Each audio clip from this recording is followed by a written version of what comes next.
జోగులాంబ గద్వాల జిల్లా కేంద్రంలోని వ్యవసాయ శాఖ మార్కెట్ను మాజీ మంత్రి సింగిరెడ్డి నిరంజన్ రెడ్డి సందర్శించారు. వేరుశెనగ గిట్టుబాటు ధరపై రైతులను అడిగి తెలుసుకున్నారు. కనీస మద్దతు ధర కంటే తక్కువగా వేస్తున్నారని రైతులు మాజీ మంత్రికి సూచించారు. రాష్ట్ర ప్రభుత్వం రైతులను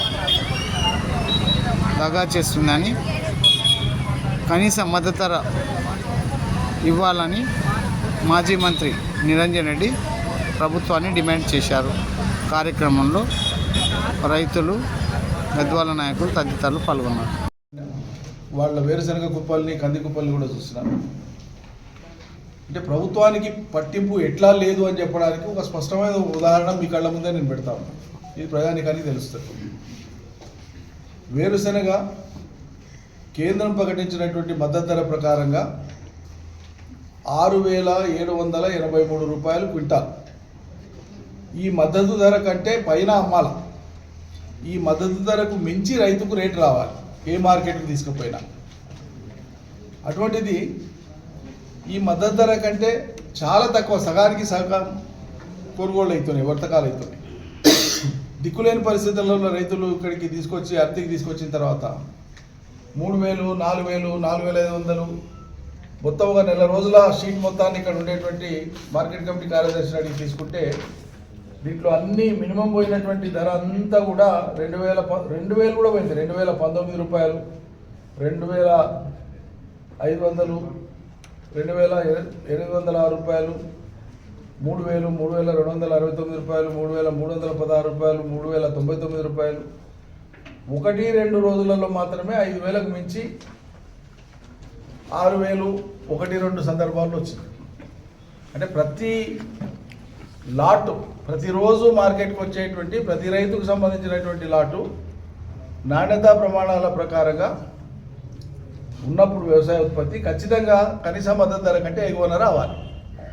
అంటే 6,783 రూపాయల పైచిలకు రావాలి ప్రతి క్వింటాల్. ఒక గద్వాలనే కాదు, వేరుశనగ పడేటువంటి అన్ని ప్రాంతాల్లోని మార్కెట్లలో కూడా ఇవాళ రాష్ట్రంలో కనీస మద్దతు ధర ఏ ఒక్క రైతుకు రాలేదు, ఏ ఒక్క మార్కెట్లో రాలేదు. కనీస మద్దతు ధరకు అక్కడ వర్తకం కానప్పుడు రైతు నష్టపోతాడు. కనీస మద్దతు ధరను ఎన్షూర్ చేయడం కోసం, అది వచ్చేటట్లుగా చూడడం కోసం ప్రభుత్వము ఆనాడు కేంద్ర రాష్ట్ర ప్రభుత్వాలు వేరే పార్టీలవి అయినా కూడా రాష్ట్రంలో టీఆర్ఎస్ ప్రభుత్వం ఉన్నా, కేంద్రంలో బీజేపీ ప్రభుత్వం ఉన్నా ఆనాడు సమగ్ర వ్యవసాయ విధానం అనేది కేంద్ర ప్రభుత్వం ప్రకటిస్తుంది. ఏది? కనీస మద్దతు ధరలకు సంబంధించి. ఎప్పుడైనా ఆ ధర రైతాంగానికి రావాలంటే ఏం చేయాలనేది రాష్ట్ర ప్రభుత్వము, కేంద్ర ప్రభుత్వ అధికారులు, ప్రభుత్వాలు మాట్లాడుకొని వర్తకులు కానీ, మధ్యవర్తులు కానీ, దళారులు కానీ రైతుల నోరు కొట్టకుండా ధరలను వాళ్ళకు వాళ్ళే నియంత్రించి వాళ్ళకు వాళ్ళే తగ్గియకుండా ఒక విధానానికి రూపకల్పన చేస్తున్నారు. అదే ఈనాం విధానం అంటారు.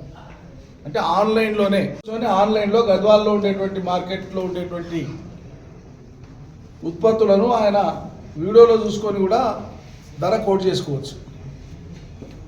అంటే గతంలో ఏముండేది, ఎక్కడ ఉన్నటువంటి మార్కెట్లో ఉండేటువంటి వాళ్ళు, కొనేటువంటి వాళ్ళు అక్కడే వాళ్ళు ఉండి ఇంకోని కొననీయకుండా ఉంటున్నారు. కాబట్టి వేరే వాళ్ళకి ప్రవేశము ఇబ్బంది చేస్తున్నారు. కాబట్టి ఆన్లైన్ వర్తకం చేసింది. ఇవాళ ఆన్లైన్ వర్తకం ఉండే కాబట్టి మా ప్రభుత్వ హయాం మొత్తంలో వేరుశనగ రేటు ఆయన మేము దిగిపోయినాటికి 5,550, 5,000, 4,750 ఆ రేటు ఉన్న నాడు కూడా 7,000, 8,000, 9,000 రూపాయలు క్వింటాల్ అమ్మింది మా ప్రభుత్వ హయాంలో. అంటే కనీస మద్దతు ధర కంటే కూడా 1,000 నుంచి 4,000 రేటు అధికంగా అమ్మింది మా ప్రభుత్వంలో. మరి మా ప్రభుత్వంలో నేను సాక్షాత్ వ్యవసాయంతో పాటు మార్కెటింగ్ శాఖ మంత్రిని. మరి రాష్ట్రంలో ఒక్కతోనూ కూడా ఎంఎస్పీ కంటే తక్కువ ఆనాడు వర్తకాలు కాలే. అన్ని చోట్ల కనీస మద్దతు ధర కంటే ఎక్కువనే రైతులు అమ్ముకున్నారు. మరి ఇలా కాంగ్రెస్ సర్కారు వచ్చినాకనే కనీస మద్దతు ధర ఎందుకు వస్తలేదు రైతులకు? ఇది ప్రశ్న. ఇంకొకటి ఏం జరుగుతుంది, ఇక్కడ మార్కెట్ సెక్రటరీని అడిగినాను, ఆన్లైన్ అయింది కదా, దేశంలోని ట్రేడర్లు ఎవరైనా సరే ఆన్లైన్లో పార్టిసిపేట్ చేయాలి కదా, మరి ఎందుకు పార్టిసిపేట్ చేస్తలేరంటే ఏమో సార్ ఎవరు పార్టిసిపేట్ చేస్తలేరు, కేవలం లోకల్ వర్తకులు మాత్రమే ఇస్తున్నారు, ఈ ధరనే వస్తుంది, మేమేం చేయలేకపోతున్నాం అంటే ప్రభుత్వానికి పట్టింపు లేదు అసలు. మార్కెట్లలో ఏం జరుగుతుంది, సెస్ వస్తుందా లేదా, జరుగుతున్న ప్రతి కొనుగోలు లెక్కకు వస్తుందా లేదా, మార్కెటింగ్ డిపార్ట్మెంట్ లెక్కకు వస్తుందా లేదా, ప్రభుత్వ ఆదాయానికి ఏమైనా గడ్డిపడుతుందా, రైతులకు అమ్ముకునేటువంటి ఎంఎస్పీ ఎందుకు వస్తలేదు, కారణం ఏంది, ట్రేడర్లందరూ స్వేచ్ఛగా ఎందుకు పాల్గొనట్లేదు.